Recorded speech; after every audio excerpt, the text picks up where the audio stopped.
Assalamu alaikum, welcome back. You are watching Just Law. We are discussing CTS bill, which is Counter-Terrorism and Securities Bill.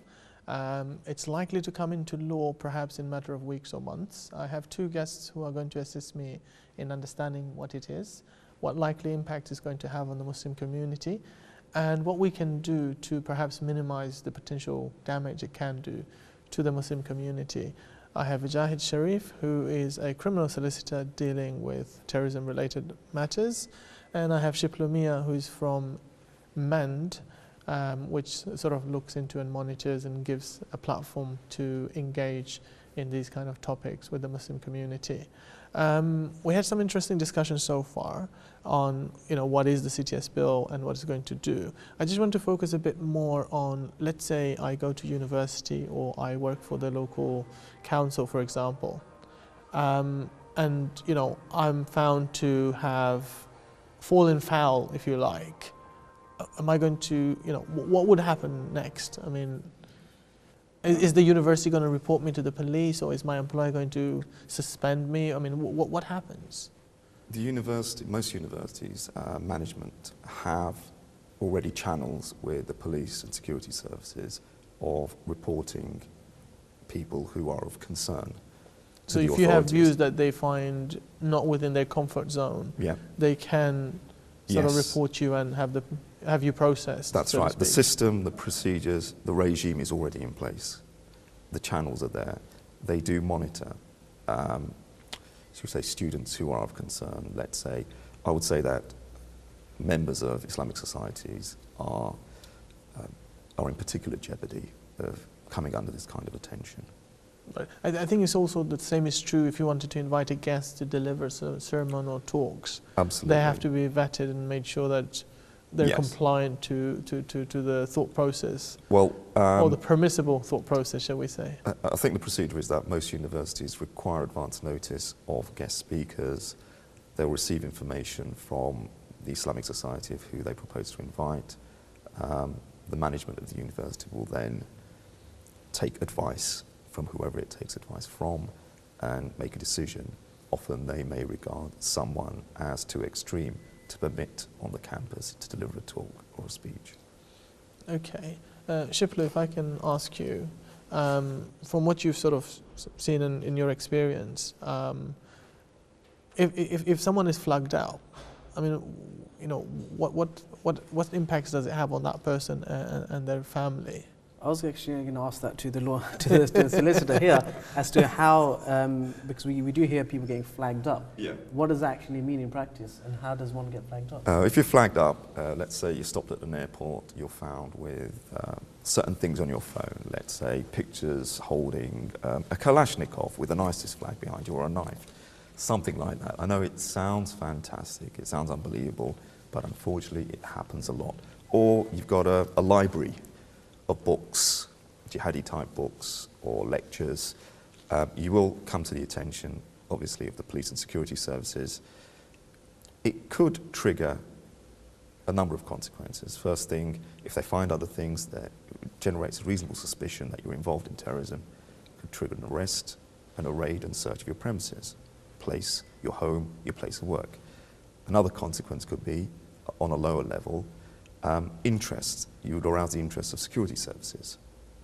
They may want to speak to you either at the airport or separately when you've left the airport. The assessment could result in you being referred to a de-radicalization program under what's called the Channel program, where you're allocated to a particular individual. It can be someone with knowledge of Islam, it can be someone without knowledge of Islam, who you're supposed to engage with and discuss your particular viewpoints. They sort of assign you a mentor who's going to make efforts to persuade you from certain way of thinking. Turn you away from extremism. Is there, I mean, from your experience, is there a difference between how they deal with brothers and how they deal with sisters in terms of questioning, in terms of, because I remember there was a sister who wrote poetry. Yes. And they called her the lyrical terrorist. Yes. And I think her employer decided to suspend her or something along those lines. Yes, I believe that's correct. But that was long before all this came into, the bill has been proposed, but this happened many years ago. So is there a difference in terms of how they engage with brothers and sisters, or is it Generally, is it there isn't a difference. There may be a difference in personnel. They may have a woman dealing with a sister. They generally have men dealing with a brother. Okay. The overall approach isn't different. Earlier on, you said, leave your smartphones, leave your laptops at home. Yes. But if you're on a business trip, you can't really do that.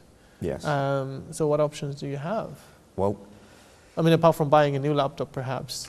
well, often I bought a new laptop before travelling. I've only had the essential documents I need to take with me. Alternatively, you could take select documents on an external hard drive. One of these Or pen a drives. USB key, okay. A USB key, yeah.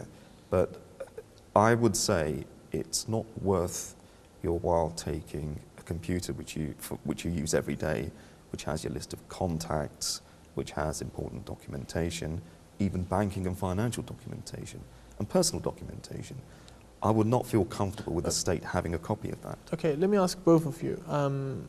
If you are a law-abiding citizen who doesn't pose a threat to the system, why should you worry? I mean, let them have all your data. I think why should you worry is Guantanamo Bay. Because you know what they say, if we've got nothing to hide. Guantanamo Bay is an example of why we should worry, because there are people who are innocent out there.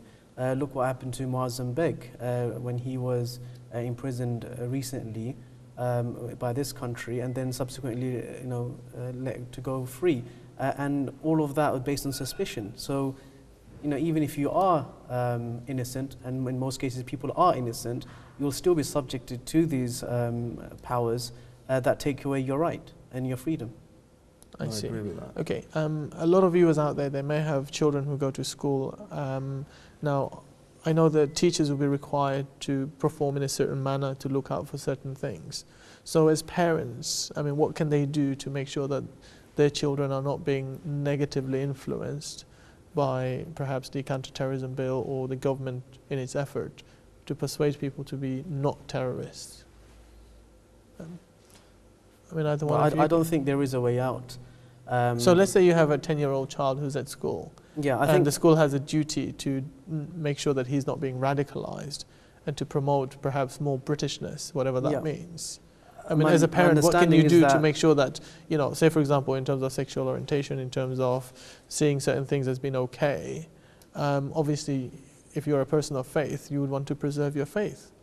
Coexistence is, I think, again, it goes back to how particular institutions and people working within the institutions understand what extremism is, what terrorism is, and so forth. And based on their surely subjective for the parents to know this, they will have to engage. The problem is the parents, in most cases, won't even know anything about it. You can be, my understanding, and correct me if I'm wrong, you can be referred to the channel program, which is the so-called de-radicalization program, without knowing whether your children are on that list or not. That's one of the grey areas. It shouldn't happen because you're dealing with the state's dealing with a minor, and that would be inappropriate under family law and our valued rights and freedoms. But if you are a concerned parent, and I strongly urge all parents, all Muslim parents, in the light of this forthcoming legislation, to become more interested in how this could impact their children. So, for example, ask the school management, the headmaster, head teacher, and also the governing body for records relating to the child, records that are kept by the school, and anything that's been forwarded to a third-party organisation or body. Demand that. Demand what is being recorded about your child. This could have an impact in your child and your family's future life. So it's very, very important. And I firmly believe that we should religiously guard our privacy. Whatever the state doesn't need to know about us, they shouldn't know. We're free, law-abiding, independent, right-thinking citizens. In criminal law, the onus is on the state to prove that you're guilty. This is the state trying to find out whether we are a problem or not. And I've come across cases personally where the authorities have tried to pursue individuals under the terrorism legislation. They failed, but they've tried alternative means. Yeah. They've tried to get them in other ways. Social services have been involved. They've tried other criminal charges, benefits agencies, and they've only been able to do that by accessing information about a wide variety of aspects of that individual in his family's life. And it becomes almost like a fishing expedition, isn't it? Absolutely. I don't believe we can trust the state. Okay, so in say 20 seconds, what would you want to say to the viewers? So get more involved. If you have Yes. children in school, find out what's going on. If you're traveling, obviously be prepared that you may be stopped and ask questions, etc.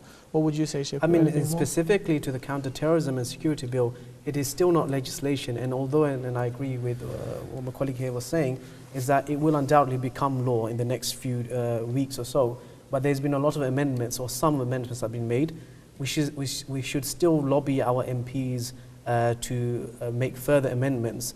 And we need to contact our MPs to say that this law should not be voted upon to be passed as legislation with these without these. So the amendments existing taking place. powers are sufficient, and there's no need for these Yes, extra powers. well, there is, yeah, exactly. There is no need, but we must lobby our MPs to say that they shouldn't vote for this bill to become legislation. But I agree. We've got to remember that there is an election coming up this year, and the members of Parliament need our votes. So they'll be seeking our votes, and They so will we be should desperate ask. in certain constituencies for the determining Muslim vote.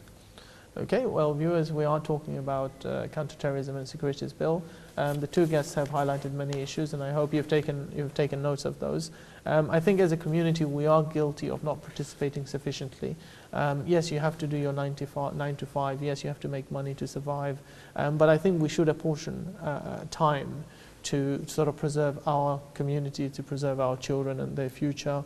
Politicians will try to, come up with laws and say it's going to affect a very few people.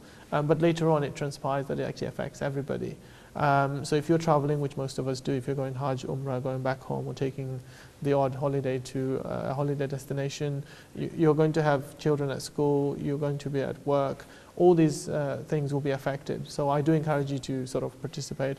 I'd like to thank Shiplu for coming in, helping us today. Wajahat as well, thank you very much. Thank you. Thank you very much for watching. I hope you've taken notes, and inshallah I'll see you next week with another show discussing matters. So until then, stay safe. Assalamu alaikum wa rahmatullahi wa barakatuh.